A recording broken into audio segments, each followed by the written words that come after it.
तनु देवाची मन देवाचे धन देवाचे जीवित त्याचे अर्पित ज्याचे त्यास करू मी पण नूतन दिव्यवरू विश्रांतीचा वार सुखाचा ईश्वर बाप पवित्र करी ईश्वर बाप पवित्र करी परम कृपा मनु जीवितरी.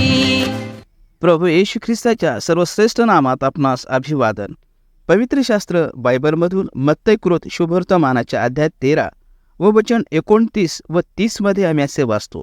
तो म्हणाला, नाही, तुम्ही निधन गोळा करीताना त्याबरोबर कदाचित गहूही उपटाल. कापणीपर्यंत दोन्ही बरोबर वाढू द्या. मग कापणीच्या वेळेस मी कापणाऱ्यास सांगेन की पहिल्याने निधन गोळा करा व जाळण्यासाठी त्याच्या पेंढ्या बांधा, परंतु गहू माझ्या कोठारात साठवा. धन्याने आपल्या शेतात गव्हाचे बी टाकले, परंतु जेव्हा रात्रीच्या अंधारात दास झोपेत असताना तेव्हा शत्रूने येऊन निधन पेरून गेला. आणि जेव्हा पीक उगवले तेव्हा दासांनी पाहिले की गव्हाच्या पिकांबरोबर निधनही उगवले आहे.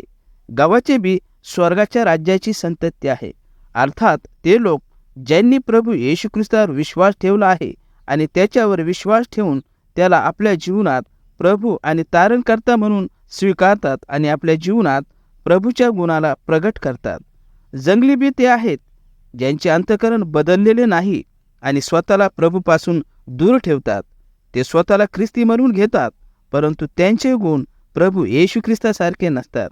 हा दृष्टांत आजच्या ख्रिस्ती समाजाचे सत्य प्रगट करतो.